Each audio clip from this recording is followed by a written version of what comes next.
A very good evening to all brothers and sisters in the Dharma. So today is the 8th of March, 2022. It's a Tuesday. So we'll be continuing our sharing from this book, the wonderful Dharma Lotus Flower Sutra. We will continue from the page 252. We are at the second paragraph where the Bodhisattva is Bhadra Pala. Okay. So before we go into the sutta sharing, as usual, we will develop the faith, Saddha, Virya. Then mindfully we shall have the puja chanting. Then after the puja chanting, we will start the class. Okay. I will just ring the bell.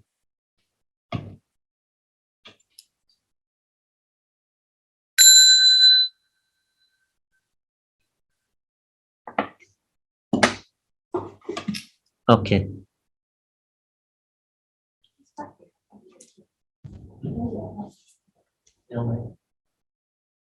Namo Phật Sư Sư Gia Mâu Ni Phật. Namo Phật Sư Sư Gia Mâu Ni Phật. Namo Phật Sư Sư Gia Mâu Ni Phật. Namo Quan Sư音Bồ Tát. Namo Quan Sư音Bồ Tát. Namo Quan Sư音Bồ Tát. Namo A Di Đà Phật.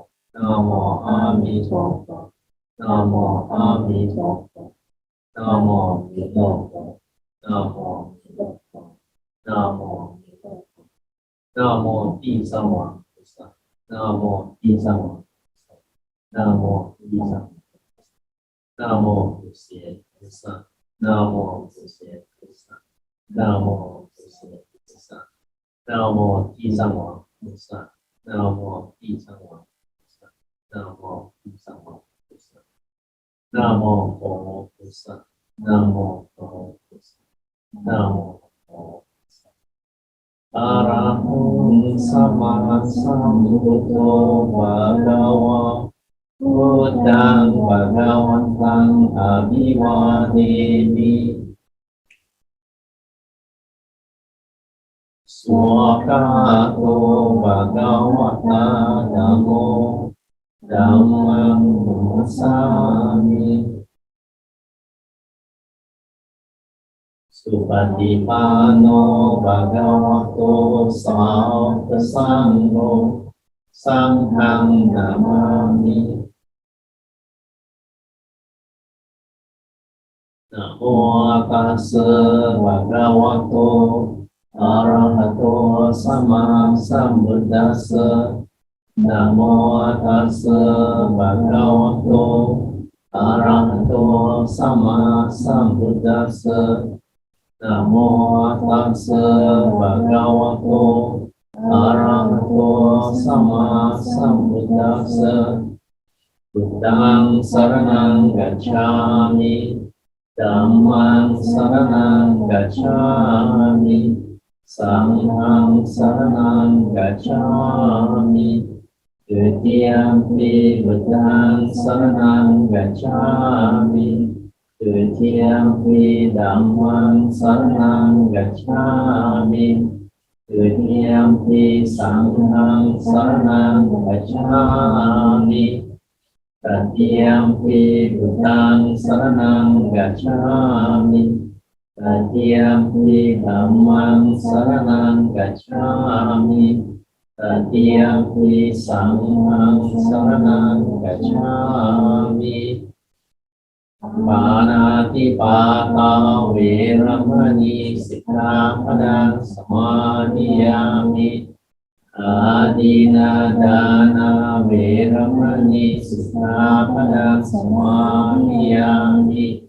Kamesu Miccācara Veramani Sikkhapadang Samadhiyami. Musavada Veramani Sikkhapadang Samadhiyami. Surameraya Majjapama Dattana Veramani Sikkhapadang Samadhiyami. Sadhu.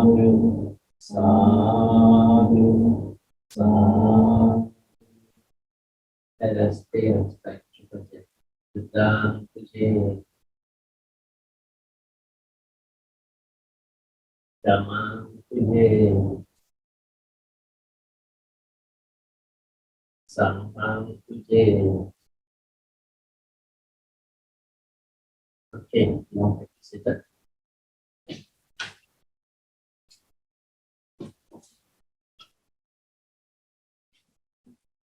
Okay, because we don't have the mic, yeah? That's why during the chanting, I think you all can't hear, yeah? But it's okay.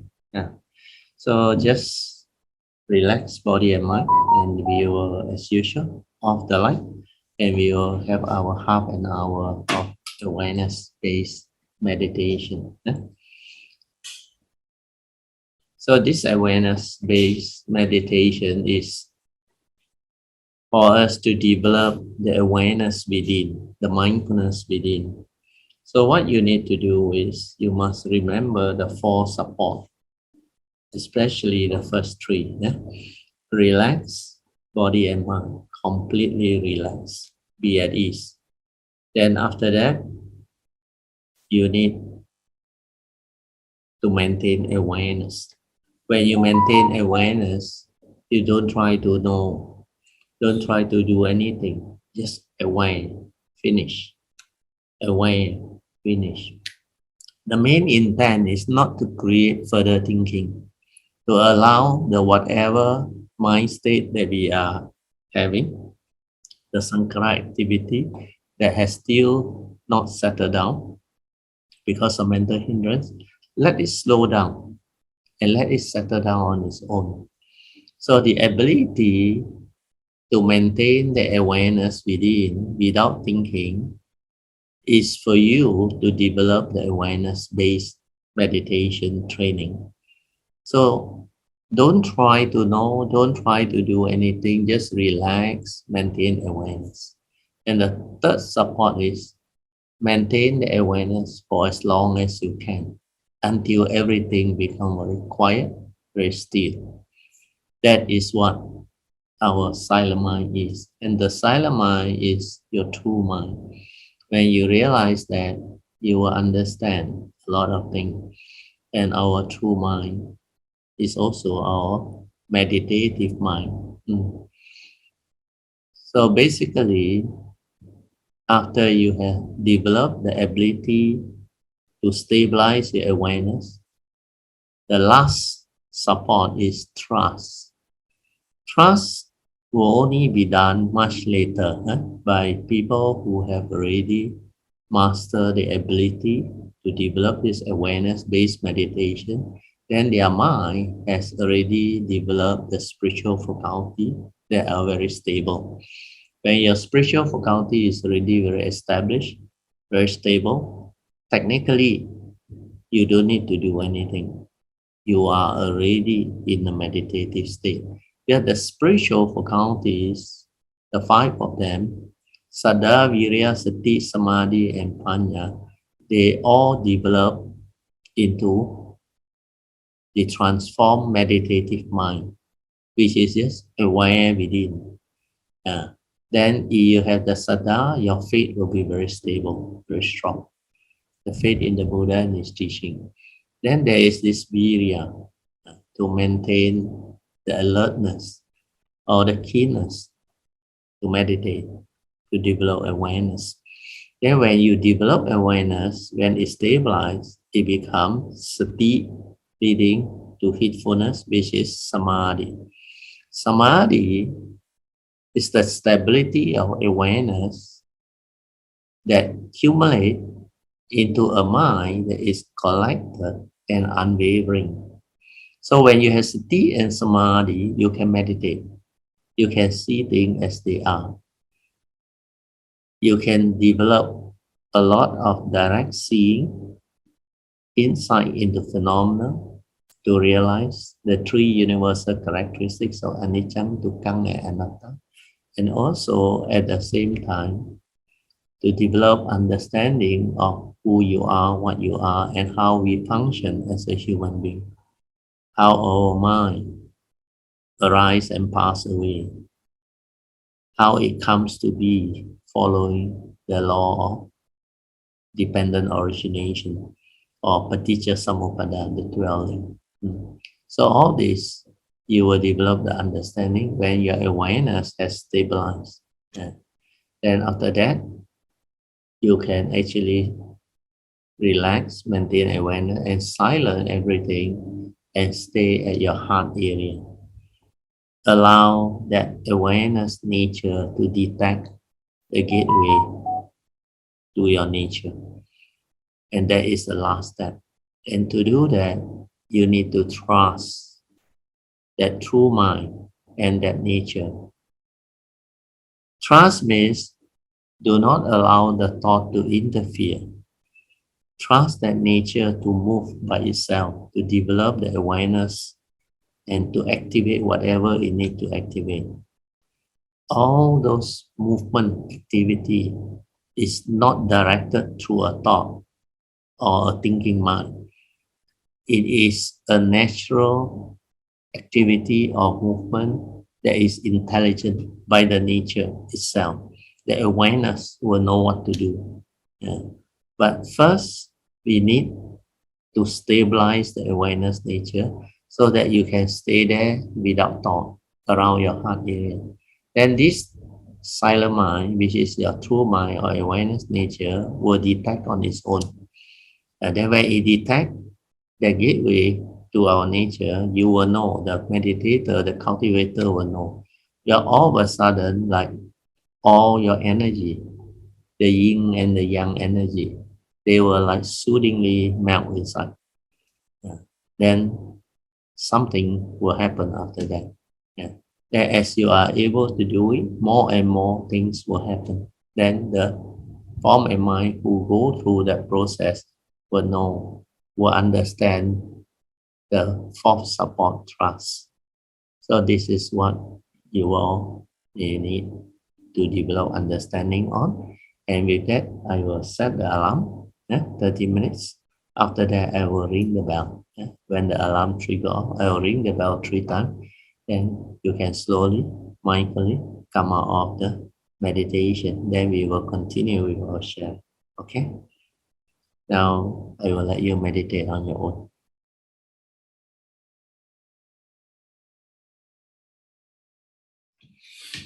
Okay, for those who are here earlier on, you all may know. Yeah? For those who are just attend after the starting, we need to re-announce that our amplifier set. Yeah? I think the player has some issue. Somehow the contact is not there, then the power cannot go through. So we are without the mic now.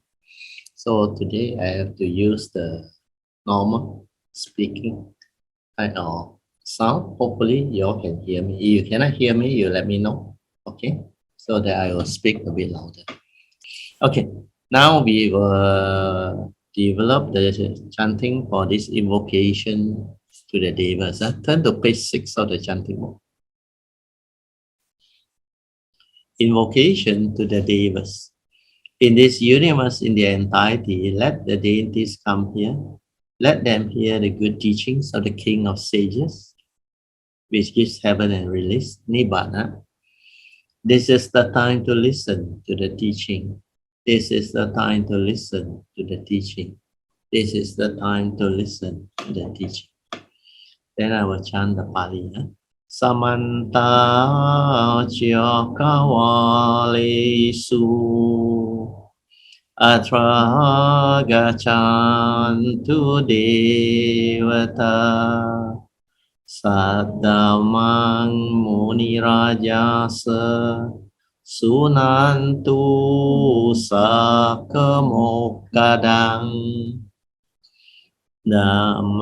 Dhamma sunan kalo ayang badanta Dhamma samanan kalo ayang badanta Dhamma samanan kalo ayang badanta Namo tassa bhagavato arahato samma sambuddhassa Namo tassa bhagavato arahato samma sambuddhassa นะโมตัสสะภะคะวะโตอะระหะโตสัมมาสัมพุทธัสสะอิติปิโสภะคะวะอะระหังสัมมาสัมพุทโธปิจาจารณะสัมปันโนสุขโตโลกวิดูอนุตตโรปุริสธัมมสารถิสัทธาเทวามนุสสานังโยโตภะคะวาติสวากาโตภะคะวะตาธัมโมสันนิติโกอะกาลิโกเอหิปัสสิโกโอปานายิโกปัจจตังเวดิตาโปปิโนหิติ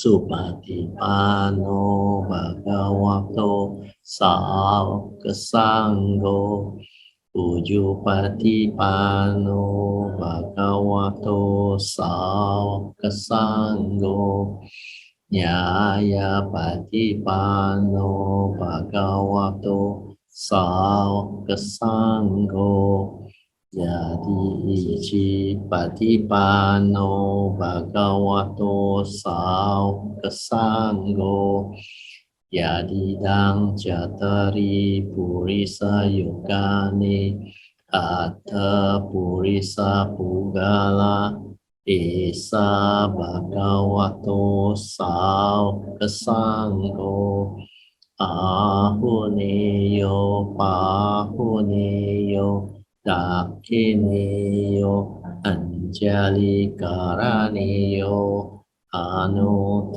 รังปุญญังเกตังโลกัสสาติสาธุสาธุสาธุ Okay, you all can be seated and we will continue from where we stopped. We will continue from page 252, 252, second paragraph. We are following this book, the wonderful Dharma Lotus Sutra, 妙法莲华经. This is the hard copy.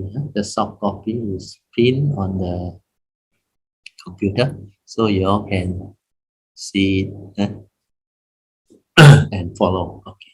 We are at the next Bodhisattva, the Bodhisattva Bhadra. There are three ways of interpreting this Bodhisattva's name. The first is worthy protector, the second is worthy leader, and the third is worthy guardian. What is meant by worthy protector? This Bodhisattva is able to protect the Buddha's work, and so he is called the worthy protector. He is one of the great Bodhisattva, one of the leaders, a leader of worthy people, a worthy leader. His name also means worthy guardian, for among the sages and worthies, he is able to guard and support living beings. Thus, the word Bhadrapala has these three meanings. Then after that, we have the Maitreya Bodhisattva, the Bodhisattva Maitreya. Maitreya means compassionate kind. He is also known as Ajita, invincible, because no heavenly demons or externalists can be victorious over him. Maitreya Bodhisattva dwells in the inner court of the Tusita heaven and cultivates the compassionate mind, Samadhi. Everyone who meets him brings forth a compassionate mind, because he is compassionate towards all beings. All living beings are fond of him and loyal to him. Bhadrapala Bodhisattva cultivates the perfection of Dhyan Samadhi. The Bodhisattva compassionate kind, also known as invincible, cultivate the compassionate mind Samadhi, which is also called the patient Samadhi. When Sakyamuni Buddha stepped down as teaching host of the Sahawa, Maitreya will succeed him. When will that happen? Many externalists say Maitreya Buddha or Bodhisattva has come. Maitreya Bodhisattva has appeared in the world, but they are talking nonsense. Why do I say that? This is according to Master Hsuan. Sakyamuni Buddha stated very clearly when Maitreya Buddha would come. This present world kappa is now in a period of decrease. Every 100 years, the average human lifespan decreased by 1 year, and the average human height by 1 inch. When the average human lifespan is 10 years, the period of increase will begin again. And every 100 years, the average human height will increase 1 inch, and the average human lifespan will increase by 1 year. When the average human lifespan has reached 84,000 years, the period of decline will begin again. And when the average lifespan has decreased to 80,000 years, Maitreya Bodhisattva will appear in the world. He will come to teach and transform beings in the three dragon flower assembly. So those present-day externalists who do not understand the Buddha Dharma are simply indulging in confused prattle. The time of Maitreya Bodhisattva's appearance has been definitely fixed. Means according to the prediction by Sammasambuddha. So all these are very established and very accurate. So there is very seldom, if not almost impossible, for things not to happen according to those conditioning. Because these are the special ability of Sammasambuddha, who based on understanding to give prediction to future potential Sammasambuddha. And both their nature are so inconceivable, so extraordinary. That's why, based on all this conditioning and understanding, it is already established. And because of that, it will override a lot of things. It will cause things to happen the way it's supposed to happen. Like Sakyamuni Buddha, how it was predicted by Dipankara Buddha, that in the distant future, in the Saha world, at the time where we are having our civilization 2,600 years ago, he will be born as a prince in the Sakya family. And so all this prediction has its actually meaning and causes and condition behind. That's why they are very, very precise. Okay, I will read on. According to the cultivation within the Buddha Dharma, a human being's average lifespan at present is between 60 and 65. But based on our statistic here, I think it's already about Malaysia, 75 for male and 78 for female, I think. Yeah? So anyway, this is what Hsuan has mentioned, maybe during his time or what. At that time, when medical science were not so established, so the average lifespan was between 60 and 65. When the average lifespan has decreased to 10 years, it will begin to increase again. So this is stated in the sutta during the sharing by Sakyamuni Buddha. How much will it increase? It will increase to 84,000 years. Means the average lifespan is going to become very long. Then what will happen? Then it will again decrease until it reaches 80,000 years average lifespan. At that point, Maitreya Bodhisattva will then appear in the world. So those people who presently speak nonsense are truly pitiable.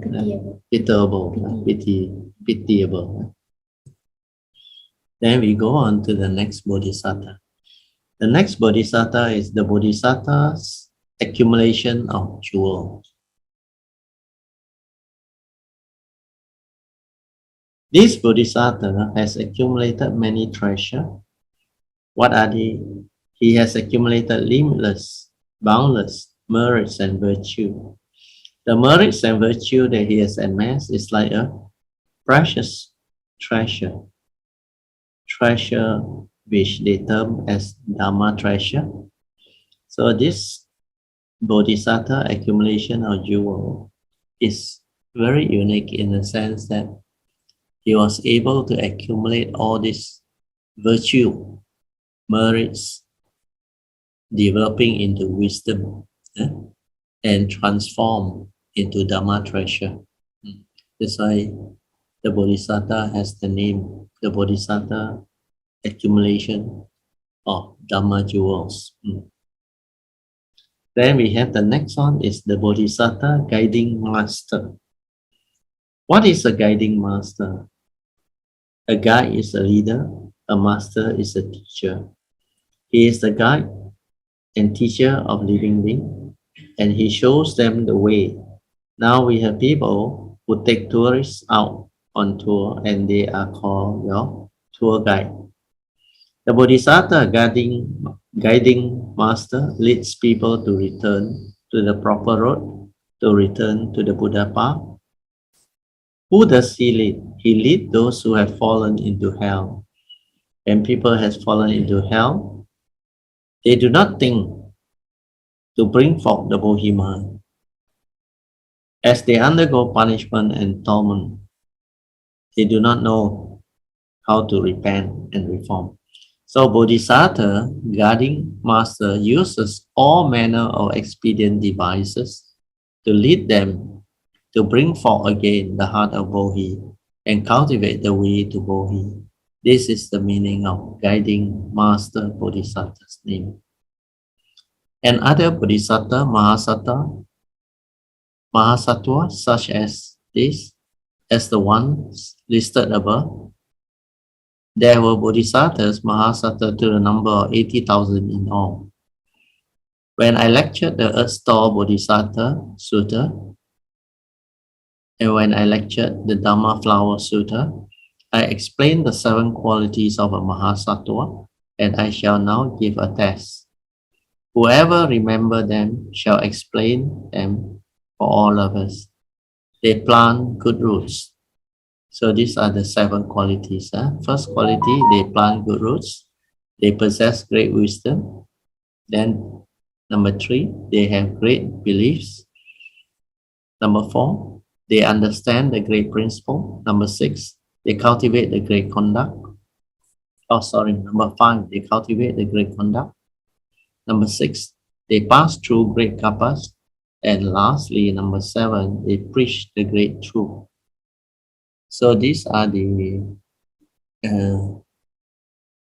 I think, final explanation of all the 80,000 Bodhisattvas and Mahasattva, but they only in the sutta listed a handful. Then we now go on.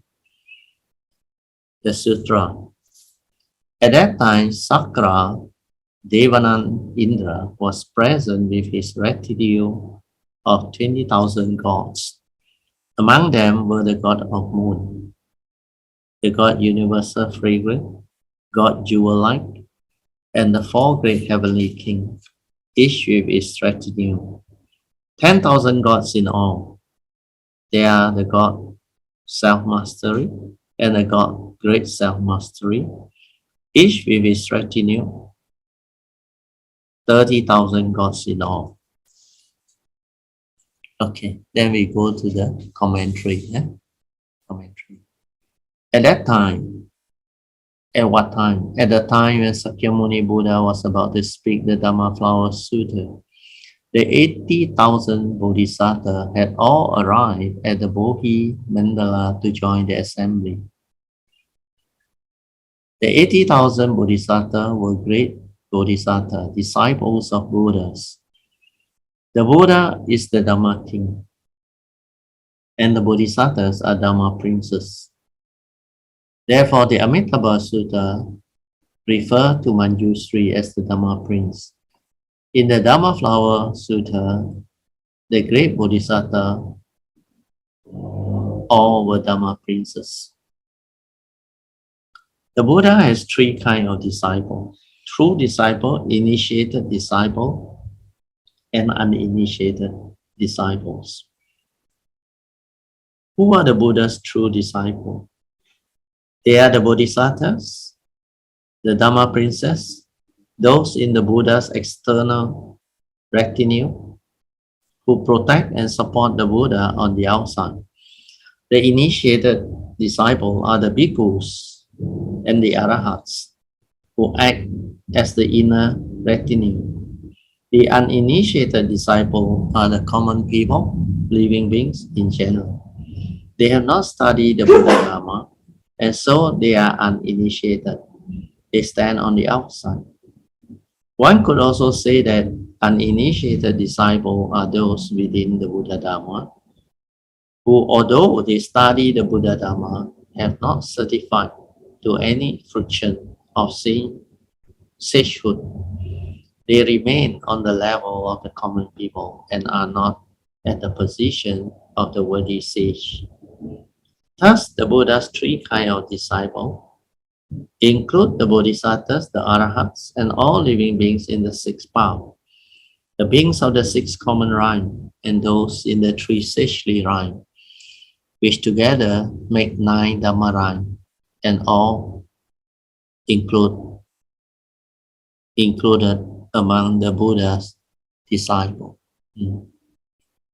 Sakka, Devanan, Indra, a Sanskrit word, means able to do. Able to do what? Able to do the heavenly Lord Sakra.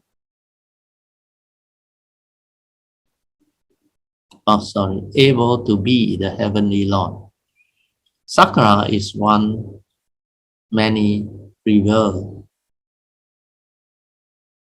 as the Lord on high, or our Father in heaven, or the heavenly host. In other words, God. Actually, we all Chinese tradition, we call him Ting Kong.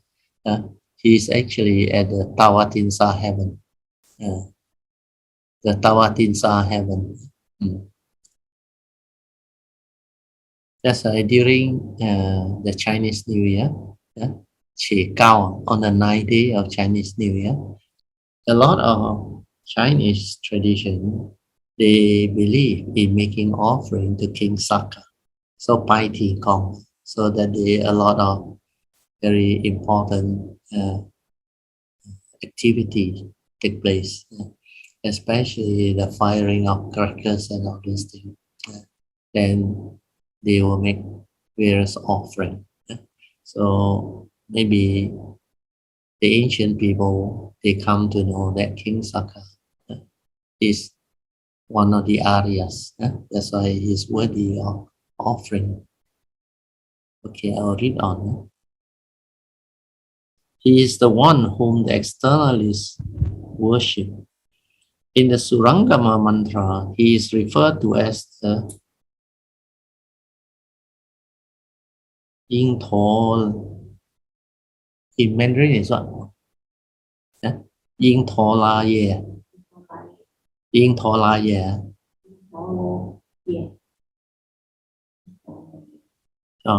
Ying Tho La Ye. The king is just Sakra, Devanan, Indra. Sakra is the ruler of the heaven of the 33, or the Tawatinsa heaven, which is the second of the 6 Devarime. Devarime within the desire rhyme, or they call it the sensual rhyme. The word should be sensual, sensual rhyme. Within the sensual rhyme, we also have the human rhyme. Then you also have the 4 full state down there, plus the human rhyme, we have 5. Then the Deva rhyme will develop the 6 heavenly rhyme. That's why they call it the 6th path, where people take rebirth. Liu Tao Lun Hui is revered by the Chinese as the great Jade Emperor, Yok Tai, Jade Emperor, an emperor in the heaven, and he still ranks in the 6th common rhyme. He is not yet reached the level of the sage. In Buddhism, he is regarded as the Dharma protector. Although he protects the Buddha Dharma, he is not even given a place to sit in the assembly of the Buddha. He has to stand. If he doesn't even have a seat in the assembly, why do so many people worship him? Why do they believe in him and regard him as only true Lord of heaven and earth? Although he doesn't even have a seat in the Buddha Dharma, and although he is forced to stand and act as the Dharma protector within his own territory, he is the one and only mighty leader. There is an apt analogy for this situation.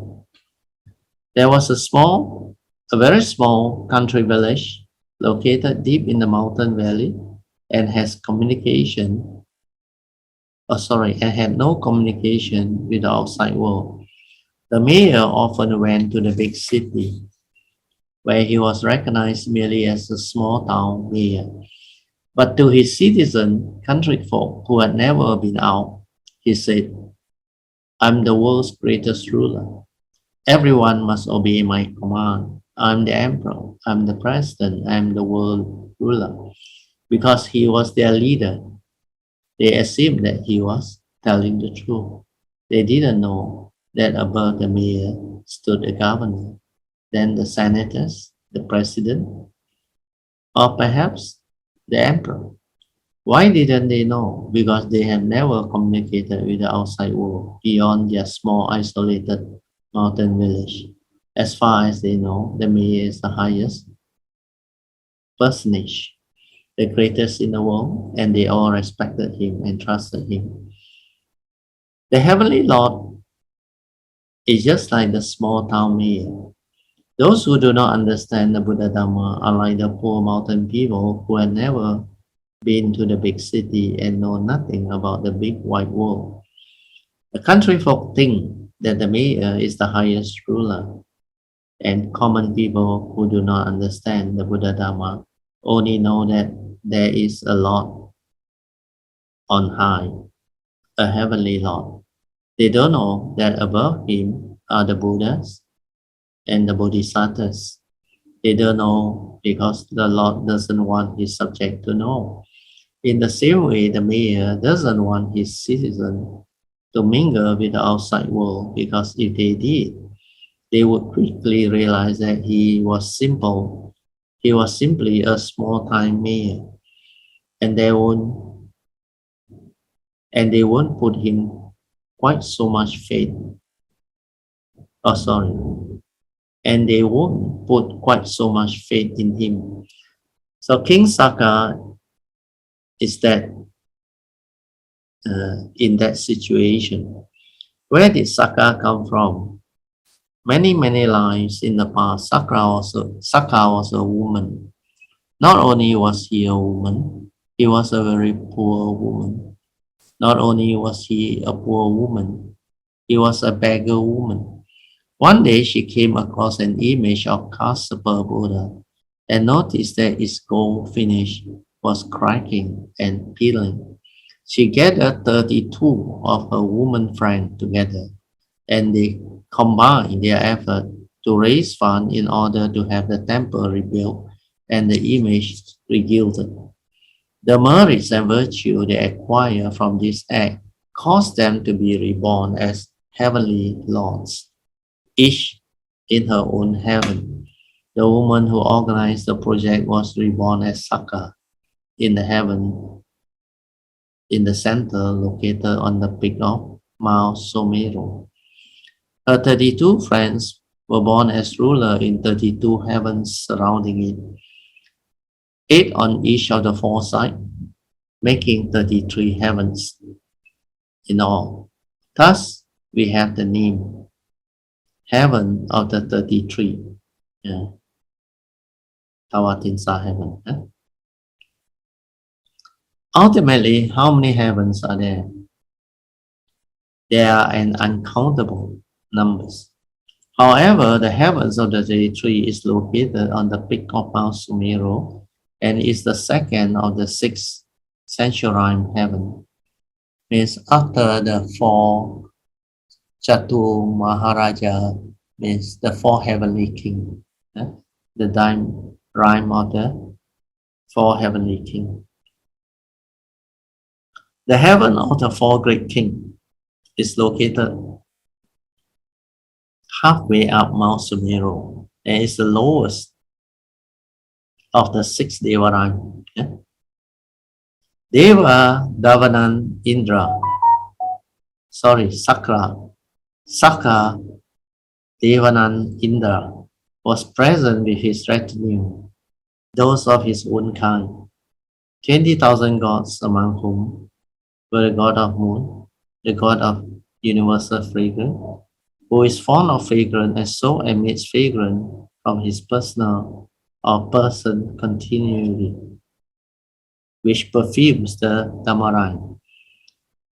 The god jewel light is fond of jewel and consequently emit jewel light. Then we move on to the 4 great heavenly kings. Sita Tianwang dwells in the lowest of the centurion. It is halfway up Mount Sumeru. 1 king dwells on each side. In the east is Dhritarashtra, the king who maintained his country. In the south dwells Virudaka, increasing and growing. In the west dwells Virupasha, broad-eyed. In the north dwells Vashravana, widespread reputation. They are known as the 4 world-protecting kings because they endeavor to protect living beings of this world with ghosts and spirits who would harm them. From ghosts and spirits which would harm them. Then after that, each with his retinue, 10,000 gods in all, came to the Dhamma assembly to hear the wonderful Dhamma Lotus Flower Sutra. Although the god of universal fragrance is fond of fragrance and the god jewel light is fond of jewel, it is not that they like these things for themselves. The god universal fragrance knows that all living beings like fragrance, and so he emits a fragrance that pervades the world. If it weren't for the fragrance this god emits, the world of human beings would reek with an unbearable stench. The fragrance he emits word of the foul order. The god jewel light knows that all beings are greedy for valuable objects. He radiates a jewel light to fulfill the wish of beings. Once their wishes have been fulfilled, they can bring forth the result for Bodhi. The god universal fragrance does not emit fragrance because he likes to smell it, but because he knows all living beings like good smell or fragrance. The god jewel light does not radiate jewel light because he likes jewel, but because he knows all living beings like them. The god emit fragrance and light because they wish to cause living beings to awaken to the fact that such inconceivable states do exist in the world. And so they will then bring forth the supreme result for Bodhi. So basically, I think these are all the description that Master Hsuan is trying to describe so that you can have a better understanding of all these gods or those who are present to listen to this wonderful Dhamma Flower Sutta, Lotus Flower Sutta. Okay, I will quickly go through. The God self-mastery, extremely comfortable, he dwells in the fifth of the sensual heaven. This one is Nimanarati heaven, which is the heaven of transformational bliss. The bliss in this heaven is created through transformation. Then the great God, self-mastery, is from the sixth sensual. The Paranimitta Vajravatin heaven. The heaven of the heaven of the comfort derived from the transformation of others. So this one is the highest Devarine. The God of this heaven do not find their comfort within their own heaven, but they take on their own the transformation created by the other gods in the other heavens. Each with his retinue, 30,000 gods in all.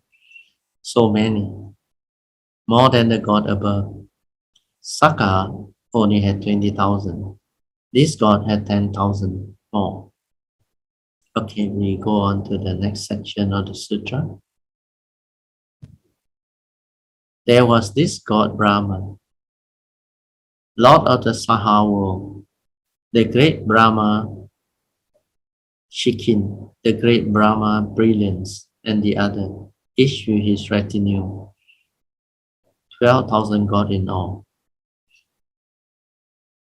The sutta is describing all those who are present within the 31 rhyme, I think. So after the Deva rhyme, we go to the first Brahma rhyme. This is the Maha Brahma rhyme. That's why they also have many gods. So we'll quickly run through. The Saha word is a Sanskrit word. The Saha word is a sweet word, the sweetest place there is. Dharma Master, you say, I've been listening to your lecture of the sutra for a long time, and you haven't made a mistake yet. This time, however, you are definitely wrong. Saha is interpreted from the Sanskrit as able to endure, because it is a place where suffering is endured. If anything, Saha means bitter, not sweet. Then Master Hsuan replied, really?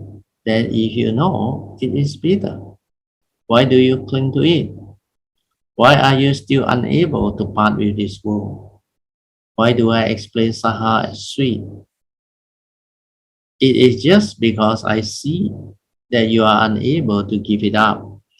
If you can't bear to part with it, it must be sweet. Don't you think? If it's bitter, you would have let it go long ago.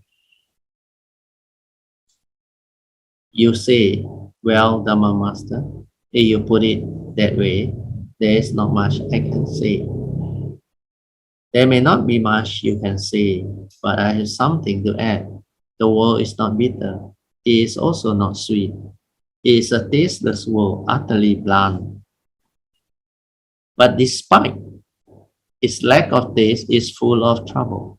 What kind of trouble? It's real pain. So Saha means able to endure. For in this world, beings are able to endure a great deal of suffering, both internal and external. Externally, there are the three types of suffering: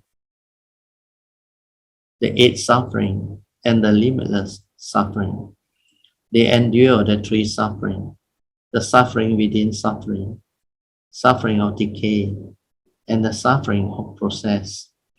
They endure the eight suffering, which is the first noble truth reality: birth, old age, sickness, and death.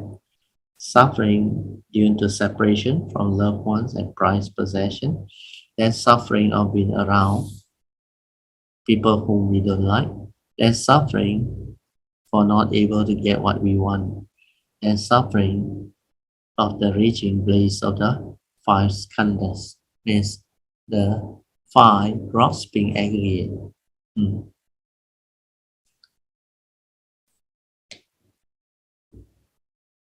then Master Hsuan says, so much suffering.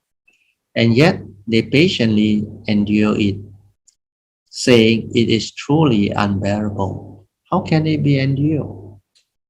Basically, it's simply unbearable, and yet still you are able to bear it.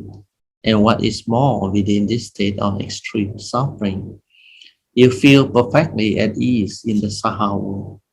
You can still patiently endure it. You are still unable to let go of this world. This is why I say this is a sweet world.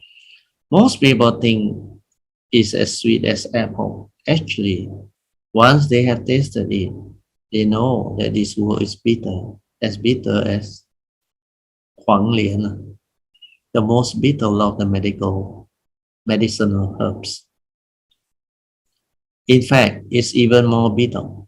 Knowing the bitterness of this world, and yet still being able to bear and undergo it is very difficult.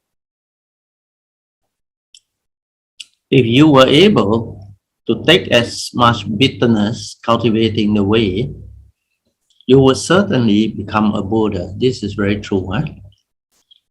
In Manchuria, my disciple Hsuan said, when I was a prisoner in the Japanese labor camp, I never had enough food to eat. I didn't have enough clothing to keep us warm, to keep me warm, and I never got enough sleep. If those who cultivate the way would endure one half of the suffering endured by labor camp prisoners, they would most certainly accomplish Buddhahood. After he left the home life, he ate only one meal a day before noon and never ate at other times. Day and night, he sat in Dhyan Samadhi, never lying down to sleep. Of all my disciples, he was foremost in the cultivation of ascetic practices. So this is really not easy to endure. But basically, I think what is described here is very true by Master Hsuan. The Saha world means within our planet Earth, our world system. There is a lot of things that we need to go through in life, and because of that, we need to endure them. It's like the Dhamma.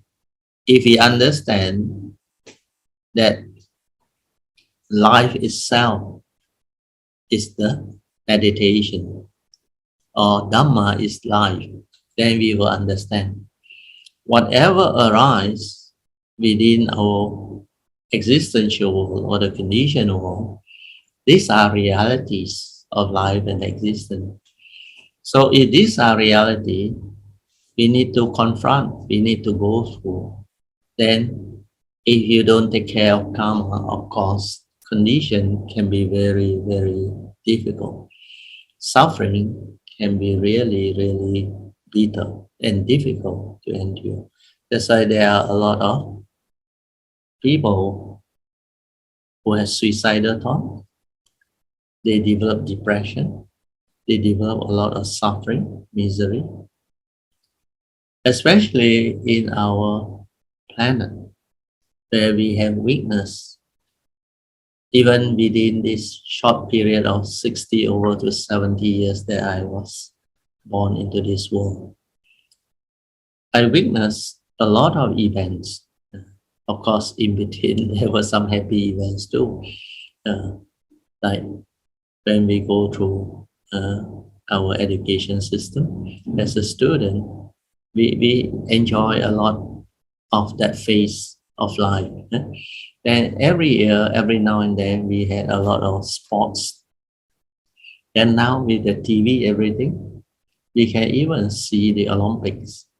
And Olympic, now they got a few of them. Winter Olympic, Medic,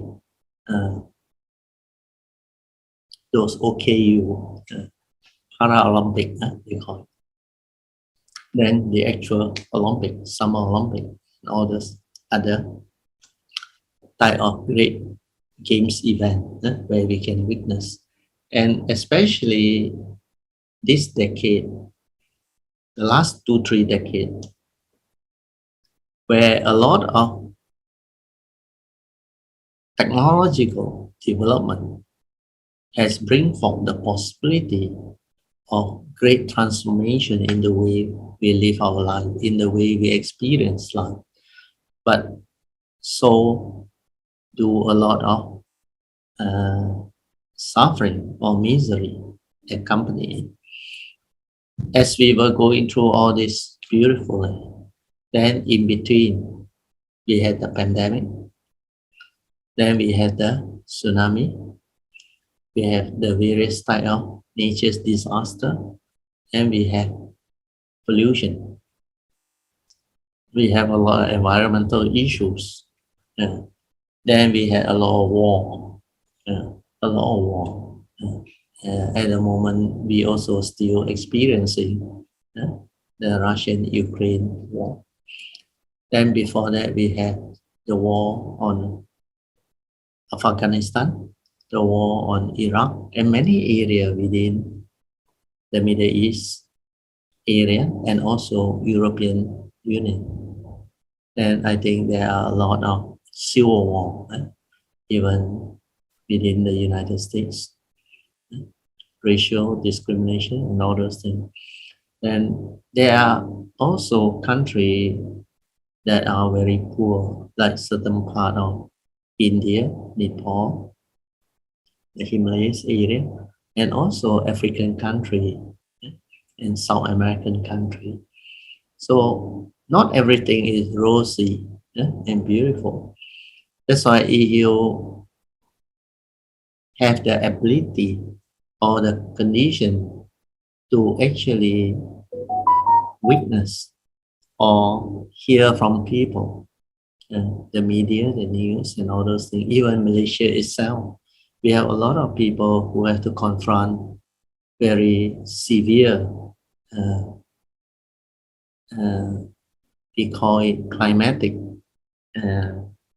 issues, like the recent flood.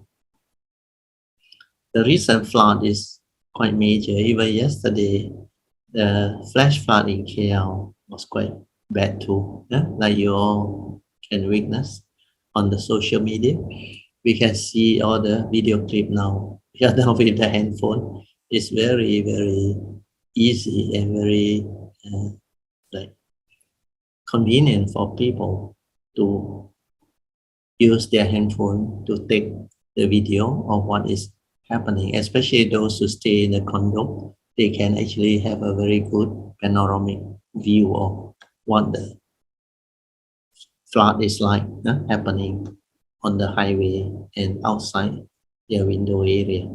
So all this has become something which is really not likely possible in the past. But through all this, we witness how the less fortunate who don't have the Buddha Dharma, whose karma are not so well taken care of, they have to confront very, very traumatic suffering or misery. So life is not straightforward because off and on, even recently, we actually heard a lot of story. Even my daughter starting to experience a lot of people calling her to share their problems. And their problems are not easy problems. In fact, we witness a lot. So all these are the realities of life and existence. If you know that these are reality, we have to come to terms with it. That's why we have to accept. Then we have to have a clear mind, not to cling, not to grasp, not to be deluded by what happened. Then through your lack of Dhamma understanding, create attachment and clinging and grasping to all these things that happen, then develop unnecessary suffering or misery. And this mental suffering is the cause of severe dukkha, or what we call affliction, misery, suffering. And mainly is triggered by fear, worry, anxiety, sorrow, and lamentation. Then deep insecurity. Then you end up having nightmare, phobia, and all these things. So living beings who don't have the Dhamma and don't have the ability to understand all this, they will have to experience what the Buddha called the noble truth of dukkha, suffering.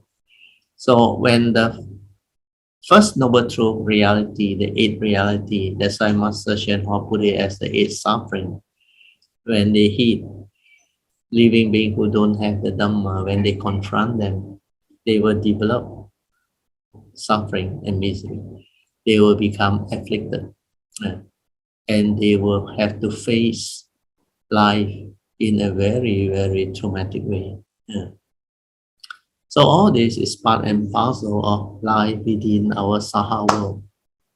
That's why Master Hsuan is also not wrong when he said this is a sweet, but the meaning of Saha is bitter that need to be endured, which is very true. If you cannot endure life, you cannot go through this Saha world type of experience. So with that understanding, maybe we will now where were we? Okay, I will just finish this part, then we can open up for meditation reporting.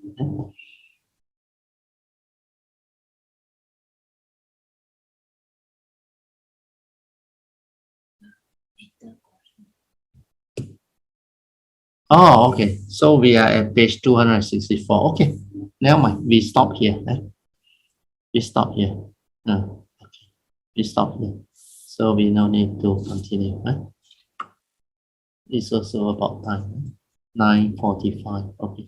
So we stop at page 264.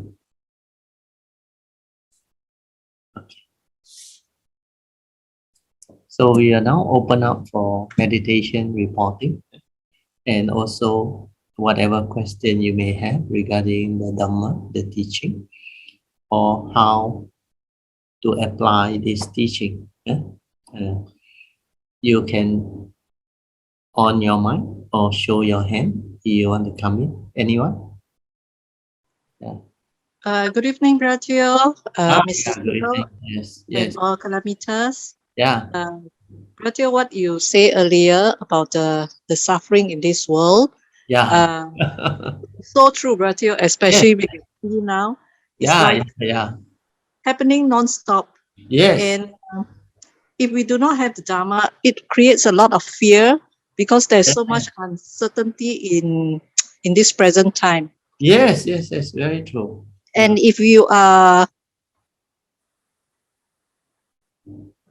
Hello, we can't hear you, PG. And if like my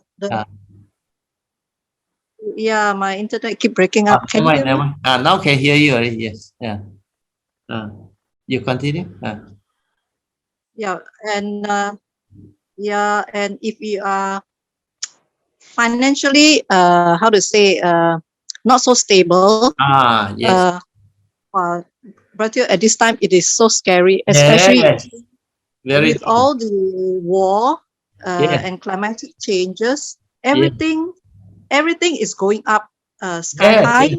Yes. And I really do not know how the poor people are going to survive this round of yes, it's difficulty. Not easy to cope this round of difficulty. Yes. Yeah. Very true. In a sense that when we have the Dharma, it in a way it helps us be able to accept the life. Yeah. So I hope our fellow brothers and sisters in the Dharma, even if we cannot, we are not able to teach or how to say, to teach the Dharma now, we should use our whatever knowledge we have to help people around us Yes. to help alleviate their fears and difficulties in life. Sadhu. Very good. Yeah. Brother, with this, I will nominate somebody to maybe. Okay, before you nominate, I would like to add something. I think what you mentioned is very relevant and very good, PG. Because today I received some phone call and WhatsApp, and they are all related. One of them is my brother. He texted me. He said the egg price has gone up a lot. And a lot of people have been complaining. They say their wife told them, now with $200-300, you cannot buy enough grocery for the week, for the family. Things has gone up, very expensive. Then with the Russian-Ukraine war that escalated, actually petrol price has gone up a lot. But our country is actually quite fortunate in the sense that the government has agreed earlier on during Pakatan time not to raise the price of RON 95. So because of that, we don't feel it that much yet. But all the other commodity has gone up a lot. The metal price, the wheat price, even the oil, cooking oil, everything. Your palm oil has hit through the roof. Never before you heard of palm oil selling at 8,000 plus a ton, even though it has corrected back to about 6,000 to 7,000. But it was a record high. When it hit 4,000, people thought, no way. But because of the crisis, the crude price has shot through the roof. It hit $130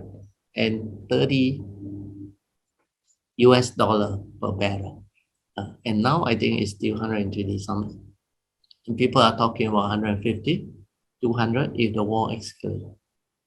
And all this will cause great disruption to the world. And inflation will be triggered everywhere. Like you said, if you are financially not stable, you feel very insecure, like you say, scary. There are a lot of things you cannot go. Really, you cannot go. Then if you can cope, let's say you have sufficient saving, you also have to be very frugal. Then on top of that, confronting the reality of life and existence is not easy. Like people who are less fortunate, like yesterday, you happen to go down to KL and your car caught in the flood. They have been telling me, sometimes they will be caught for 19 to 20 hours in the car, trapped, cannot come down. Then sometimes I had to abandon the car because the flood water is getting deeper and deeper. Then some of them climb above the car roof waiting for help because they couldn't make it in time to move. So you can see from the video and all those things. Then there are also a lot of scary things. When you are trapped in the car for 19 hours without food and nowhere to pee, I think it's not easy. If you are alone, it's very difficult. If you have more than one person, at least one of them can go and look for a place to pee or release, then go and get some food. Otherwise, it's not easy. But my advice is, if you happen to be in such a situation, don't panic. Don't panic. Try your best to steer off the flood area. When you see the jam building up, don't go. If possible, look for a high place, park your car and wait and see how it goes. If it's really bad, don't try to drive across the flood water unless it is not deep and you are sure you have seen how the other car passed through. Then when you drive through, make sure you are a good driver because you have to accelerate actually. The moment you don't accelerate, once the engine enters the flood water, that is very difficult to start again because the whole car will stop, the engine will break down. So when you follow, not too near, because too near, when you accelerate, you have to decelerate. Then during that time, your throttle may actually get entangled with the flood water. Then also depend on the type of car. If yours is a low, what they call the wheelbase is low, chances of water giving you trouble is small. If yours is an X5 or the 4-wheel drive or the MPV, then not so bad. But whatever it is, don't risk your life. Sometimes you think the flowing stream, I mean not stream, the flood water flowing across to the stream, you may think that it is not fast moving and you try to cross. I can tell you, it can be swept away because when you go through water, your tire has less friction, less grip.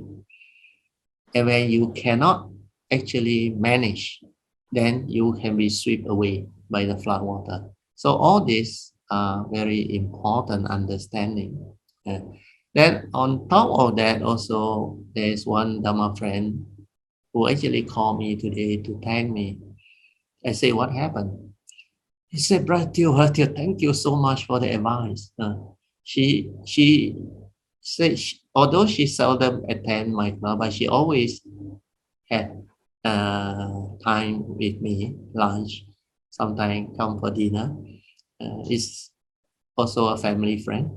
Then she will share whatever life experience with me, that I will use the Dhamma to help her understand. Then she learned a lot. She learned very fast. So what happened was, suddenly 4 or 5 things, I think, affected her. Then she said, if it's the old her, she would have become miserable. She don't know what to do. But she remembered what I told her. Don't panic. Don't develop fear, worry, anxiety. Whatever happened is the reality. So accept it, then reflect on it, contemplate on it, what happened. How can I resolve this amicably? How can I move on? So the focus is on solving problem, 解决问题, may resolve issue. So luckily she remembered that. So she starts to develop that type of understanding. Is it like Brother Theo said? Worry also no use, because it will not help you. Panic also no use, it will not help you. This issue will only resolve when you clear it, resolve it amicably. So when he starts to do one by one, she cleared, because she had some property. She rented it out, I think, to tenant. Then one of them called out, say the washing machine and the dryer, I think got problem, developed problem. Then she said, okay, I will call in the supplier. Then maybe they will help us to service it and replace the part and get it fixed. But the guy came and checked. They say they don't have the spare part. They need 2 months to have the spare part. So this Kayamita have to think of solution. So he told the tenant, okay, why not we do like that? Because we had to wait 2 months. Every month I compensate you 100 ringgit. You go to the lobby. You wash your clothes there also. But this tenant, I think the lady, she is also not comfortable, is it? I don't want to risk myself with the new cases so high now with the pandemic and all those things. You see, moreover, the washing machine outside, I'm not familiar, and I don't want to do that. It's best you can get me maybe a temporary one or buy a new one to replace it. So this Kayamita, I think, got no choice. but she actually get the help of somebody who actually helped him to check the internet. Then they realized there was an offer. Then she talked to the tenant. He said, okay, your contract is up soon. If you want to extend it for 2 or 3 months, maybe it will give us a solution to fix it. And the tenant said, no problem. He said, she already intend to extend the tenancy. So based on the 2-3 months, I think the rental is much more than enough to buy a new washing machine and a dryer. The offer was quite cheap, I think about 2,100. So she bought and replaced it as a result. Then she said, doesn't bother her anymore, doesn't give her any problem. So like you said, financially she is okay. So she said whatever that she can afford, if she can get it done, she will be very happy to resolve it. So she learned. Then the other issue was there was another house roof leak. So the tenant called. The tenant was about to move in and all things. So he said, okay, don't worry. So he get hold of his usual contractor who helped to fix the roof to check. Then they came and they resolved it. That's why she starts to understand that no need to frown, no need to panic, no need to worry. All this can be resolved. That's why she resolved it.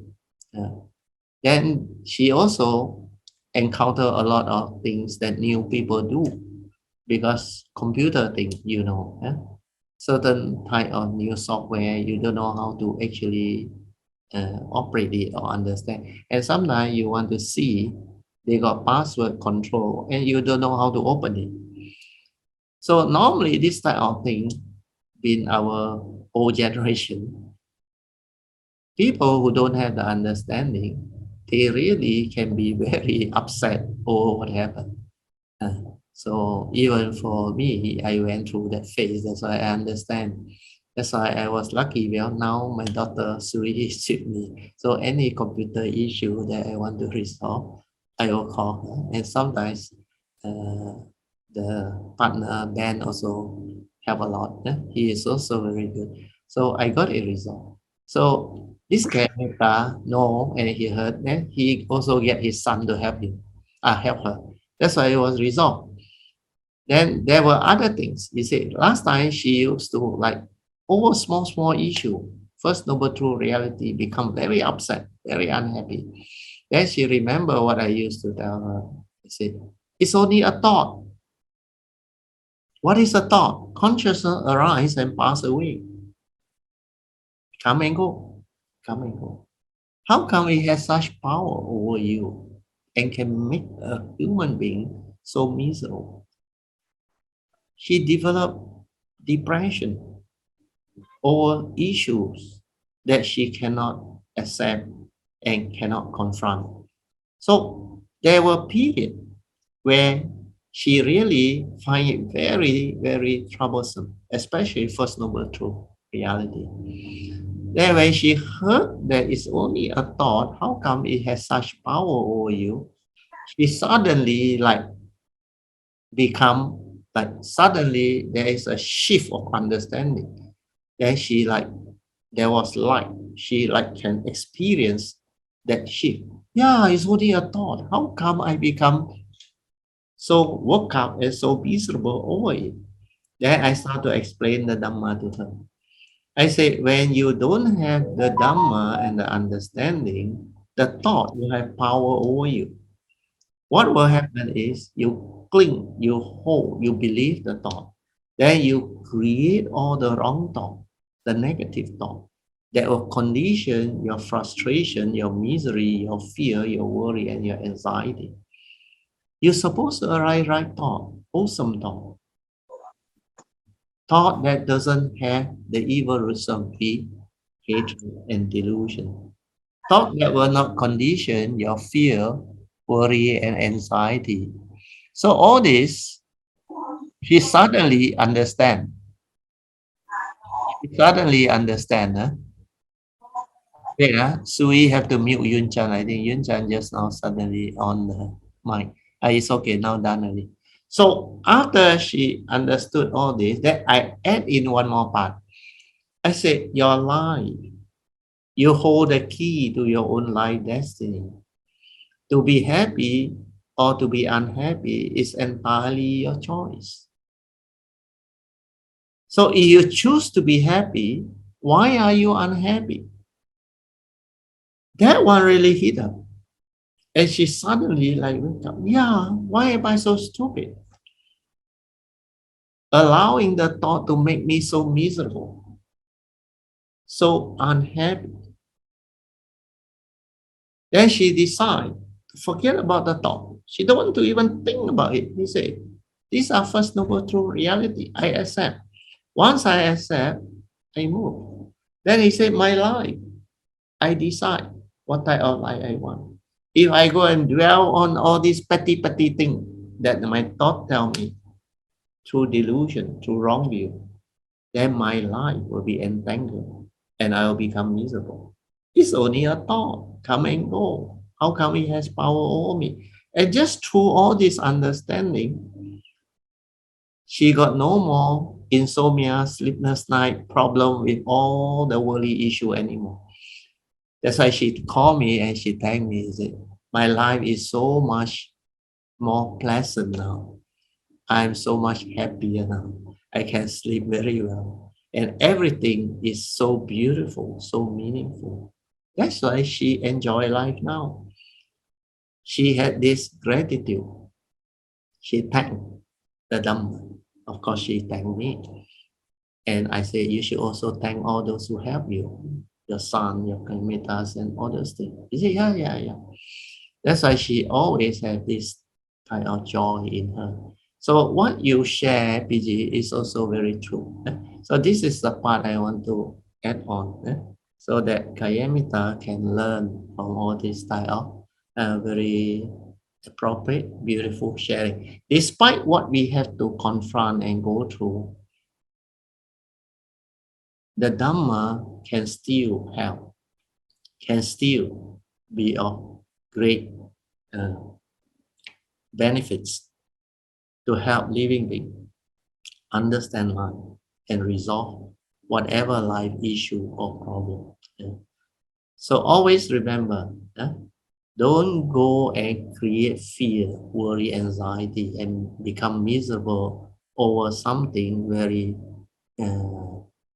petty and something very insignificant.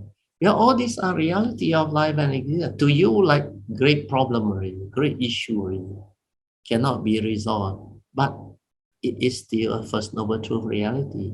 That's a life itself. It's the Dhamma. When you understand the Dhamma, you understand life. And when you understand life, you know how to live life. So basically, the Buddha Dhamma is the most precious among all the teaching that money cannot buy. Okay, PG? So now you can nominate somebody. Yeah. Yeah, thank you, Bertil. That was very good advice. All of us can make good use of it. Yeah.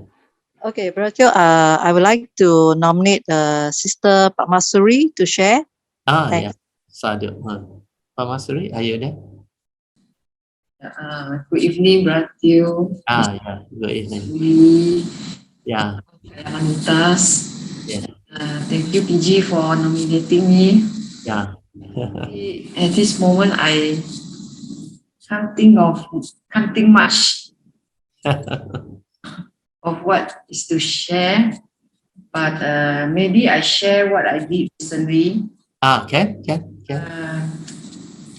It's like I feel that, since my father-in-law passed away, I've been clearing his things. A lot of unwanted, unused, and long those things. Yeah. It's not like in plastic bags. I think it's like the first 2 rounds is like the 5 tons lorry. It's 2 lorries. Wow, there's a lot. So from there, we realize that we have a lot of things that are not being used. Yeah. We keep we have been keeping. Yes, yes, yes. We have been start clearing. Yeah, very important. We don't carry on the problem to our children. Yeah. Later, who has to clear for us. Sadhu, very good. So even since MCO until now, we have not been going out shopping for clothing, and we don't shop online for clothing. Yeah, very true. My wife also told me the same thing. Yeah. So we just take out the old ones, those that can use, we use it. Yeah. Because this morning only, Tune has been telling me, he said, the textile industry is one of them. That is one of the industry that is creating a lot of pollution to the environment. Oh, yeah. So if we can use all these old clothing, yeah. Then why not? This is the environment as well. Yeah, Sadhu, very good. Environmentally friendly, yeah. So we start to things that actually we love, a lot of things that we love and we are not using. We start giving away. Yes. I start to give. We start giving away to those. Yeah, starts to clear. Yes, we start giving away to those people who need it. Yeah. Like the part-time maid and all those workers. Need those things. Yeah. I think this is part of our cultivation. Also, we have to get prepared for our own self that we live something good and nice, easy way for our children to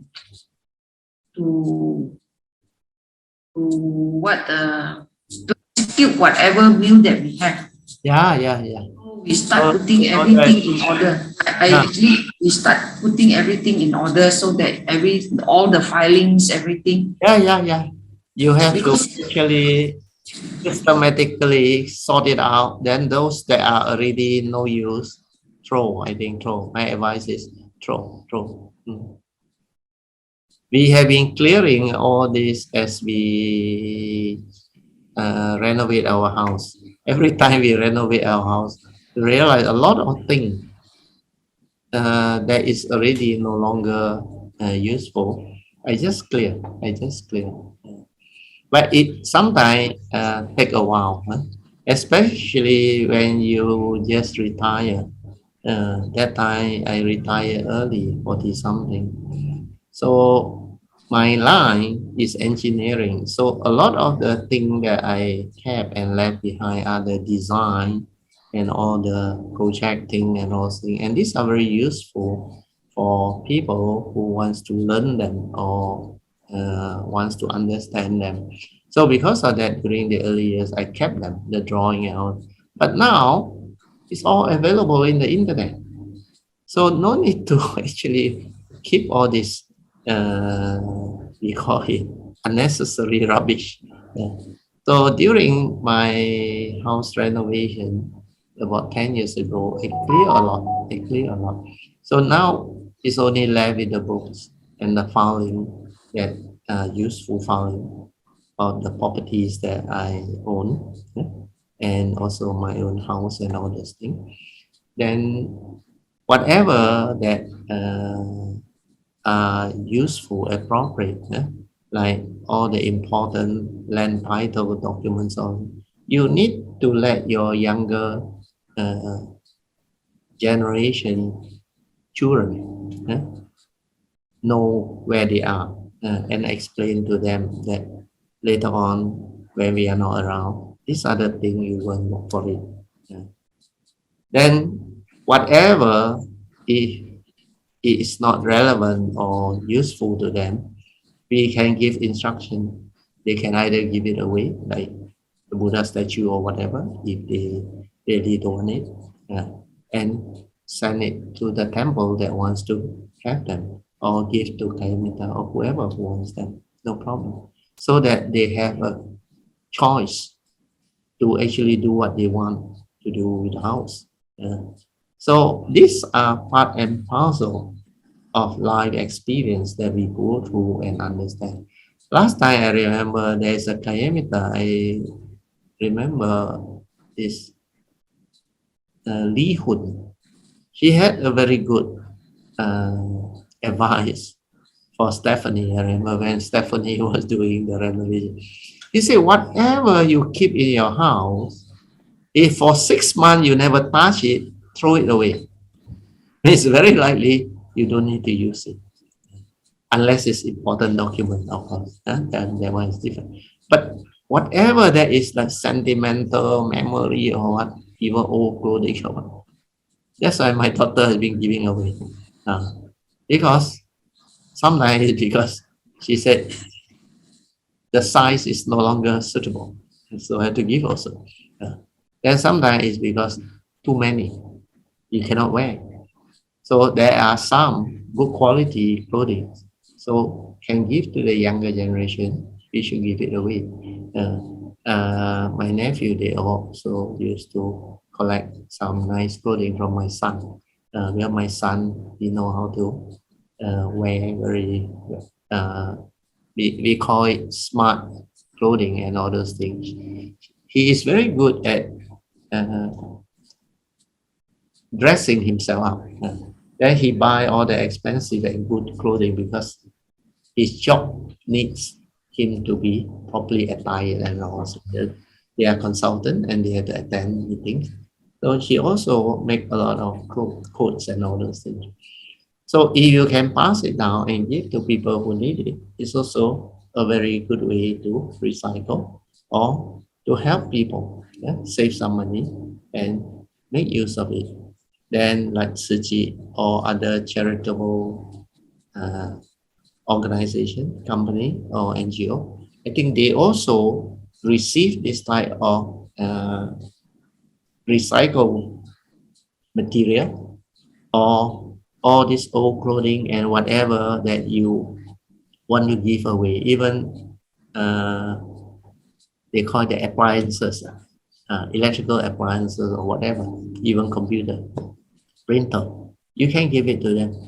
I have sent quite a number of them to our SS2 Suchi area.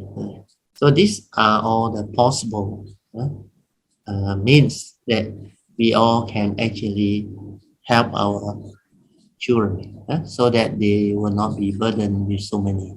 And at the same time, we can have a good understanding of our duty and responsibility towards Mother Earth, environmental danger. If it's environmentally friendly, then not so bad. But if it's not environmentally friendly, we need to send for recycling or whatever we have to. Then we have to avoid excessive usage of certain things that can cause environmental problems. Like you mentioned, it's true. Clothing is one of the main things. Then plastics. Plastic, actually now with the pandemic, I think plastic is also an issue. But I heard there is a very good news latest. Is it an April Fool joke or what? The PMC want to open up 1st of April. Is it true? Come again? The PM, our PM, say Malaysia is going to open up all the religious activity, I think all the religious activity, I think, overall, no more capacity and all those things. Means class all can start back again on the 1st. Is it true? It's not. Yeah, he has announced already. Not the April Fool joke, huh? No. Sadhu. Means our class can continue now. They say all the wedding all are back to 100% capacity. Yes. Then travel, no PCR test, no need to quarantine, nothing. Can just go. Yes, Singapore is opening up for all countries already. Yeah, Singapore is opening up for all countries, free traveling. Oh, that's good news. So some are good news. So hopefully our class can actually start again on the 1st of April. So 3 more weeks. But then there are so many cases, new infections. You must believe in science. It has become endemic, no more pandemic. But we still need the mask and all those things. I still need to wear mask. Yeah, Still wear mask, but like we share car the other day. We share car, so I told our friend to do a test. Yeah, do a test or wear mask. Then put on mask. Yeah, wear mask. We take some precautions. Yeah. So yeah, then you can open up the class. yes, hopefully all this can bring life back to normal. Then the more important thing is the war should end fast. Yeah. The war is going to end soon. Yeah, many religious society are working very hard towards that. Yeah, the opening. They've been chanting so that to send metta so that the war will end fast. For a better environment within the planet. So all these are very useful, very helpful. So this is what I want to share based on what Pamasuri brought up. Is very good. So you continue, Pamasuri.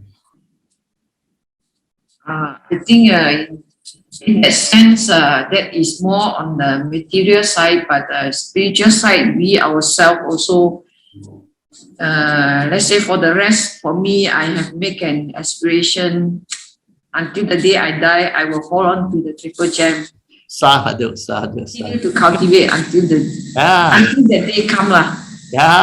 No other things is more important than this cultivation. Yeah, this is the greatest treasure. That's why it's called the gem. Money cannot buy, and this is what you need to understand life, to live life, to have the good life. Recently, I really realized that things cannot just happen like that. We must have very strong affinity. Yeah, causes and conditions behind. Yeah. And all the condition with to meet up with Brother Theo and one of the Gayama Mittas, you know. Yeah, it's not. It doesn't happen just like that. Like this life, you can know. If it's not because of all these causes and conditions that bring you all to meet me, and we start off with the sharing and the Kayamita Shiva thing, do you know over all these years, since 2004, we have developed a type of affinity and bond which a lot of people cannot understand. Because this Kayamita Shiva can actually give rise to a lot of very wholesome causes and conditions, not only from the past that brings about causes and conditions for what is happening this life, this existence, but this life condition that we had together, how we develop the cultivation, the sharing, then the whatever Kayamita Shiva, and also our acquaintance with each other, and how we actually have our various type of classes and spiritual trip, meditation retreat, and also our monthly what we call house dana, and also in between we have our dinner, our lunch, our annual gathering. So all this has built a very strong bond, a very strong Dharma network that will flower beautifully in the future. And these are Dharma affinity, not only with each other, with great beings, with triple gem, especially the Bodhisattva way, based on the yellow card that format that I've given you all. Read it, understand it, and commit yourself to it. Then it will guarantee you not only this life, life after life, everything will be taken care of. So this is what my nature actually wants to enable the world to have. That's why I was instructed or requested by Maitreya in the year 2008 to share this understanding with sentient beings. That's why all this happened. So it's very beautiful. What you is really very beautiful. Yeah. Yes, because after some recollection and contemplation, Yeah. I really feel that things cannot happen. Things cannot just happen like that. Yes. Past 10 years. Especially you go to the website, all those events that happen give you a very good memory of recollection of all those spiritual activity and things that we have done, all the sharing, all the classes. They are so beautiful. Yeah, you continue, Kamasri. Yeah, every class, everything that we do is so wonderful, and it's beyond our imagination. That They used to say beyond your wildest imagination. Even I let you plan, also you cannot plan it. Yeah, things just I've been telling things that even there is really true. Even we plan also, it cannot be. You cannot, because it will unfold in such marvelous, amazing way that is beyond your ability to even plan. If I were to give you the power to plan your life, you cannot plan it so well. You will never expect all this to unfold.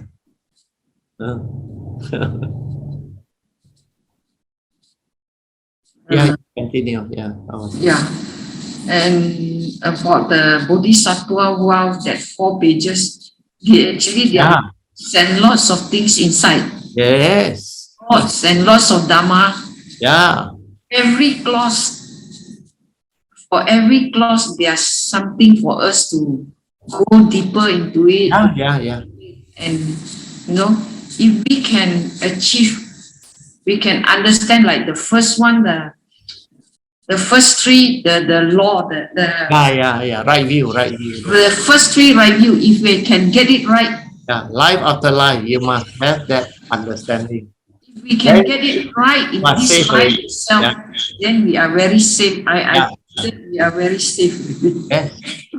And all this will arise because you have developed that faith, the understanding, and commit yourself to it, and you determine, make aspiration with your whatever merits for causes and conditions for your nature to have this understanding, life after life. Whenever you choose to come or you have to come, you will have this right view, right understanding. That's why that one is very important, invoking power merits.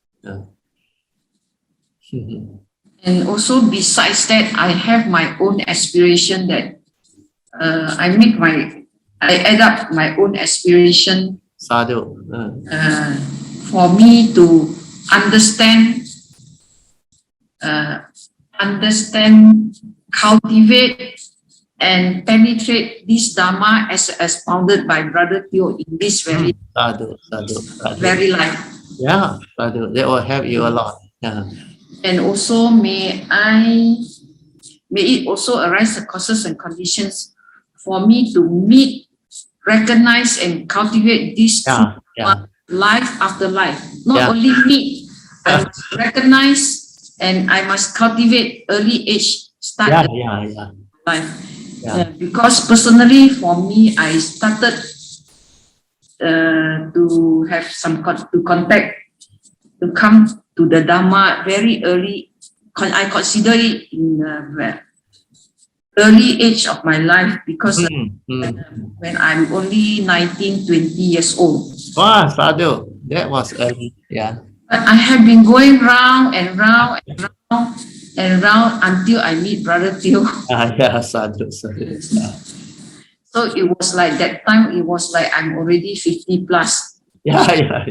But not too late. It's still very beautiful. Actually, I have seen. When there were one day when I meet this Reverend Mahinda. Yeah. Said, why I meet this true Dharma so late? Said, because you don't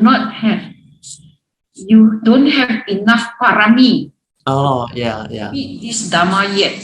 Yes. That's why you have to go around, cultivate the condition Dharma before you can meet this Dharma, the unconditioned. Cultivate this unconditioned because the parameter is not there yet. That was what he explained to me. In fact, you need to understand whatever that arises, like the Buddha said, there are causes and conditions behind. So these causes and conditions, you must plan them.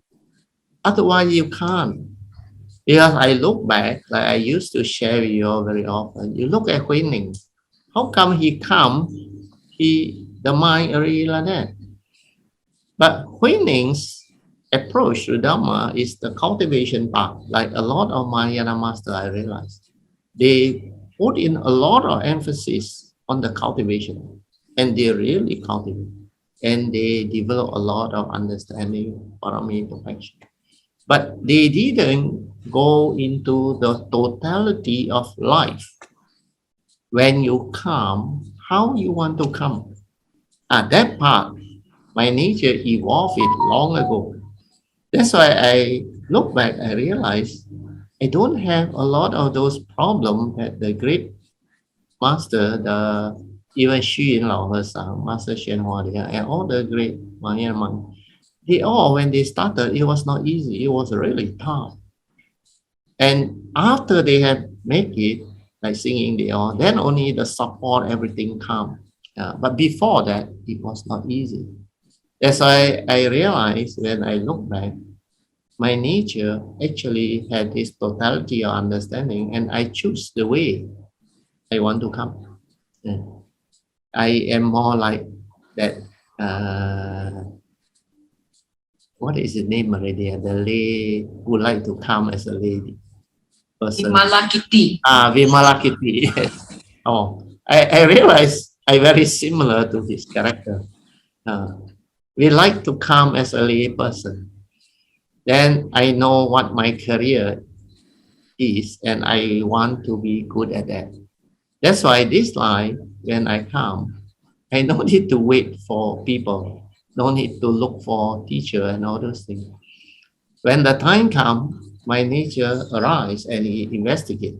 It triggers of itself. Then later on, when the time comes, the great beings will come. Even before the time comes, the great beings will protect me, my form and mind. Then when the time comes, 1986, after Kuan Yin's message comes, my nature moves full time. Then that time, everything fall into place. That 3 years, 86 to 89, the book come, the teacher come, the guy come, and everything comes. And before that, of course, I also have the causes and conditions to meet up with Master Hsuan when I was in the university. And after that, the second time, also in the university. I think the first time was first year, the second time was third year or final year. I forgot. Then after I graduate, 3 years later, again, when I make the resolve to actually, if I can meet up with him again, I want to make up for the first 2 times when I met him, but I don't have the finances and the resources to make offering to him and all. And the condition really arise. He came again, and that time I really go all out to meet up with him and establish contact and all those things. That's why all this will fall into place. Then my whole family take refuge. I realized after that refuge, wow, a lot of things happened. Kuan Yin's message came, also 1986. I took refuge, whole family under Master Hsuan. At that time, I was listening to his Dharma recording. It was very beautiful. So all this can happen if you know how to plan your life. You know how to have the totality of understanding.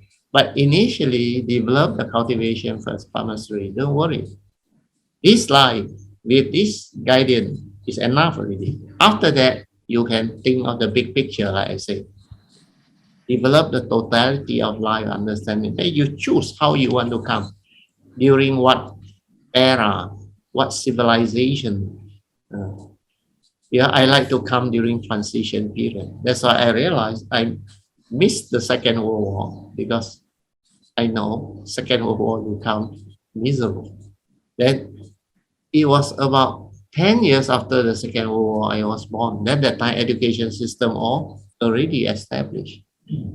That's why a lot of things meant to be, although born in Malaysia, meant to be. And I chose my parents, everything, all this fall into place. So what you want can be established, Pak Masri, don't worry. Okay? Yes. And Brother Teo. Yeah. And Mrs. Teo and all kinds of tasks. Actually, at this turbulent time, everything is so uncertain. Yeah.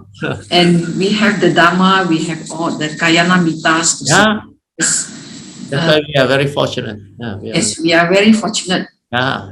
We are very fortunate. And most of us are not affected. Most of us.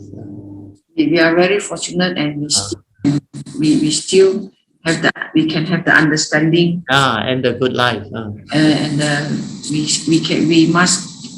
we must hold on to the three right views. Yeah. We must hold on to the three right views and silent and cultivate. I think that's all for today. Okay. Sadhu, very good. Thank you so much. So let us rejoin to the good sharing from Fiji and Sister Pamasuri and all. Sadhu. Okay. So maybe it's already 10:35. We will do the sharing of merit, transfer of merit. Then we will wrap up the whole thing. Okay. Let us compose our mind, develop the joy, then we shall share merits with all beings, starting with the devas.